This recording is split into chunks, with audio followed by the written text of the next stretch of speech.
in essence, if I can do this without... Thank you very much. It happened in London last week. G.J. Cleverly, the best shoemaker on the face of the world, of the planet. In any event, we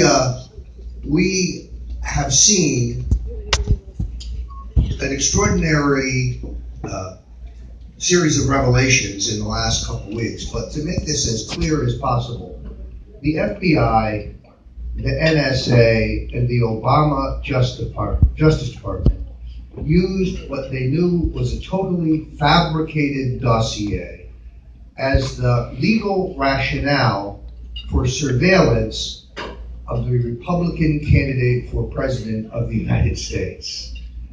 In Watergate, 6 misguided individuals broke into the Watergate complex.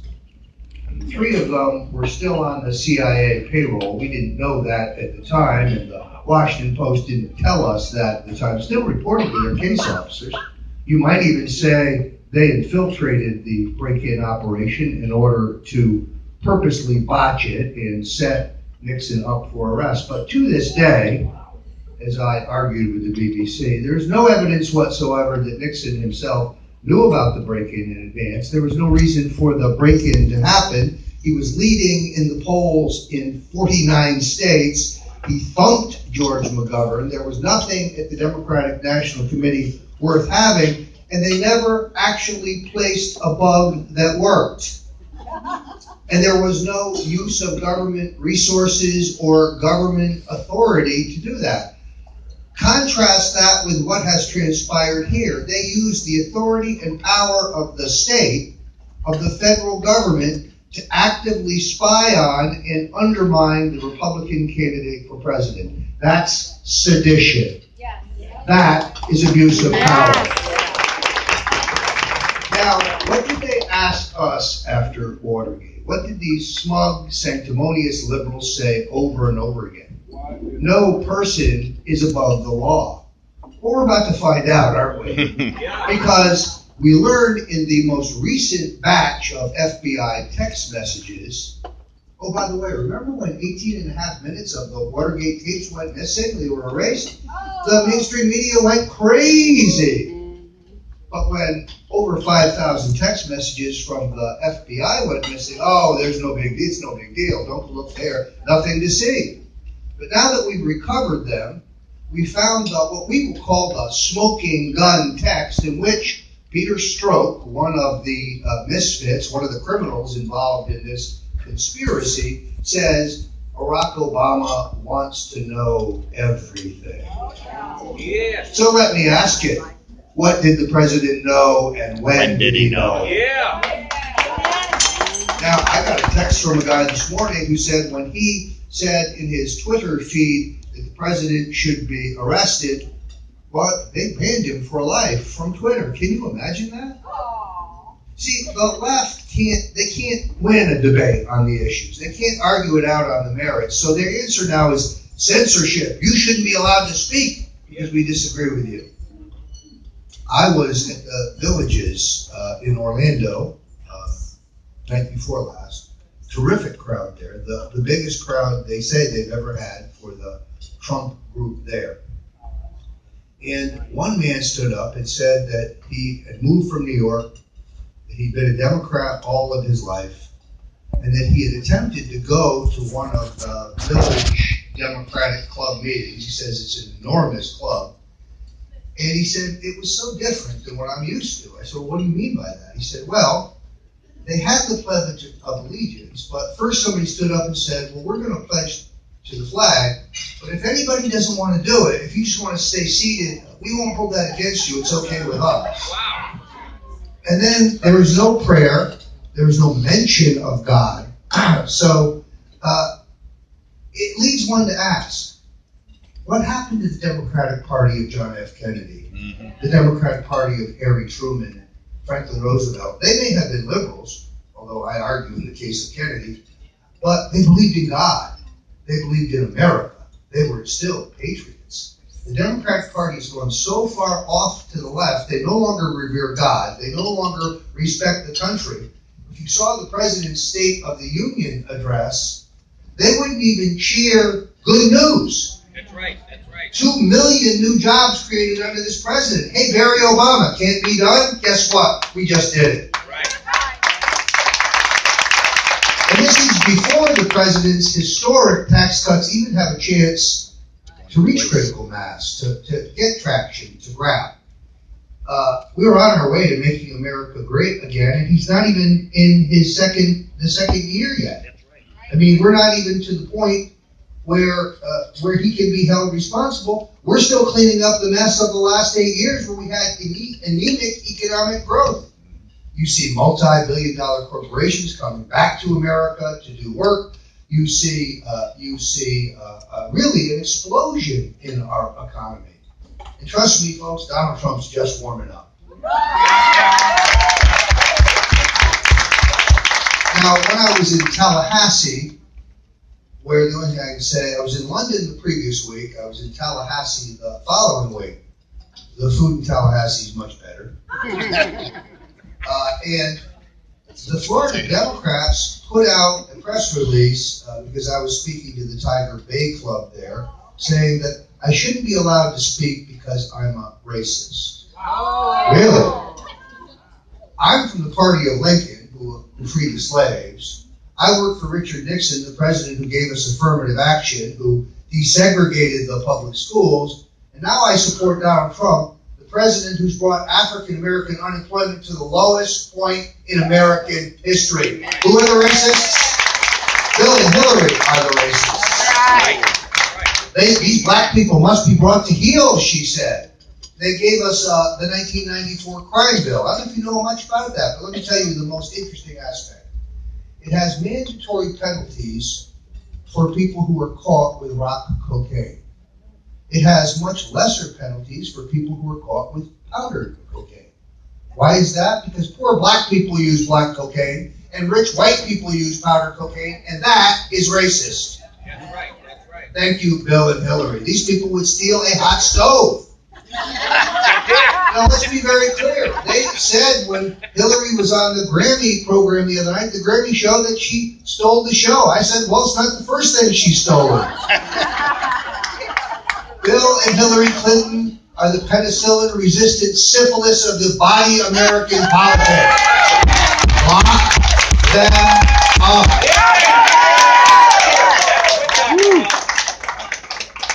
Now, I've been in American politics for approximately 40 years. And in that time period, I have not seen anybody sweatier, anybody more odious, anyone more duplicitous than Congressman Adam Schiff. Oh, God. He rants and raves about Donald Trump Jr. Meeting with a Russian lawyer, who, by the way, turns out to be in the country without a visa. How could the Obama people have let her in the country without a visa to go to a meeting with Donnie Jr. that produced absolutely nothing? That's right. Can you say set up? Yeah. But now we find video of him. It's extraordinary, being punked by two guys claiming to be Ukrainians, saying they've got dirt on Donald Trump. And Adam Schiff is all ears. Oh yeah, I want to get it. How can we get it? Which is why I say to you, if it's Schiff, flush it.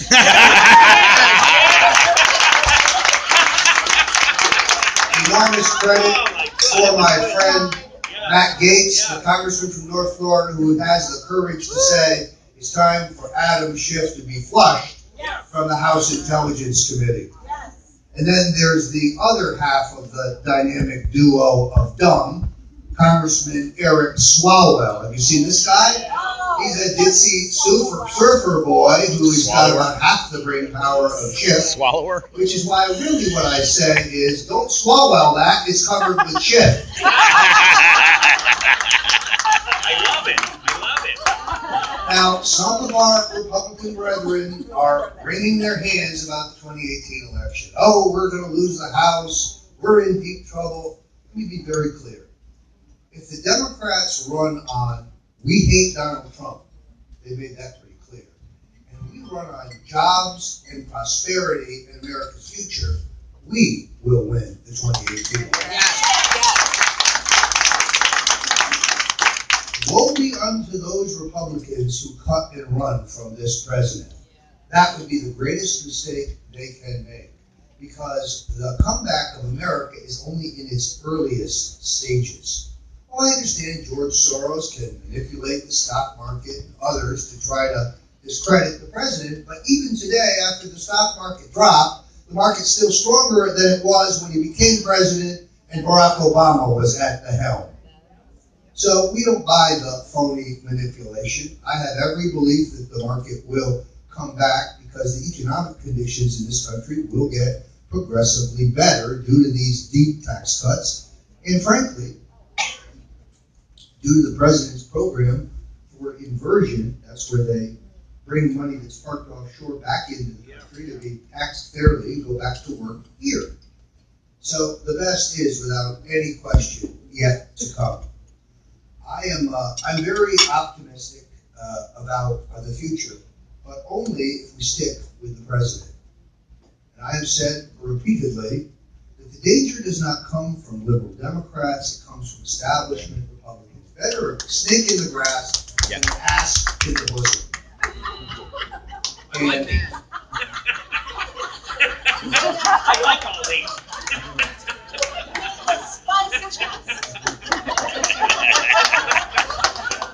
Oh, yeah.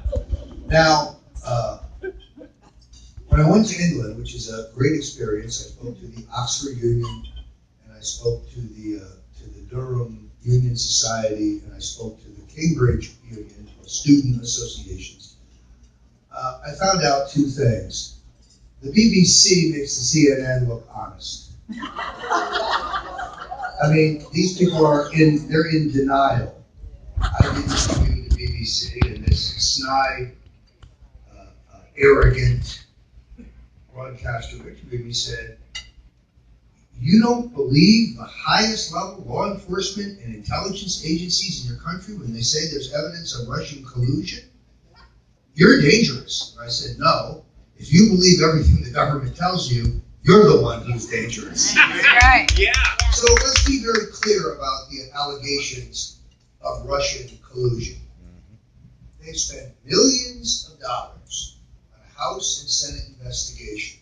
They've spent millions of dollars with the special counsel, and they still have no evidence whatsoever of meaningful coordination or conspiracy or collusion with the Russian state by Donald Trump. This is a fraud, a fairy tale, What about a Hillary? canard, a steaming plate of horseshit. They have nothing. Oh, there is a presidential candidate who's in bed with the Russians. Yeah. There was a major party presidential candidate whose top aides were making millions of dollars off the oligarchs around Vladimir Putin. There was a major presidential candidate whose agents were in touch with agents from the Russian state, but that candidate is Hillary Clinton, and she's busted. Right. Yeah. Lock her up. So, I'm delighted to be back with you. I'm delighted to be over here in Naples where I have so many friends. I want to say a warm thanks to the sponsors here today. It's always great to be with you. We do have a limited number of books and t-shirts. I'd be happy to sign. If anybody wants a selfie, I'm happy to do that as well. Just be clear, you'll be ruining your political career to be photographed with me. But if you don't mind, I'm game. Thank you very much for everything you do. Donald Trump has said it himself so many times, this isn't about him. He didn't need to be president to be somebody. He already was somebody. I go back to an interview that he gave over 20 years ago with Oprah. And she said, "Well, what about you, Donald? Will you ever run for public office? Do you think you'll ever run for president?" He said, "No, I really don't think so. Unless things get so bad that I have no choice." And the two-party duopoly that has run this country in the ground has given us endless foreign wars without our inherent national interest being clear. Erosion of our civil liberties, reading our text messages, cataloging our emails, monitoring our phone calls, filing it all away for future use, endless debt and spending and borrowing, immigration policies that leave our streets and neighborhoods unsafe, trade policies and trade pacts that have literally sucked the jobs out of America, and a flat, anemic economy in which regulations and taxes retard any possibility of economic growth. The perfect storm was created. The perfect individual came forward. A man who can't be bought, can't be bullied, a man who answers to nobody but the American people, my friend Donald Trump. Put your faith in him, stick with the president, and we will make America great again. Thank you so much.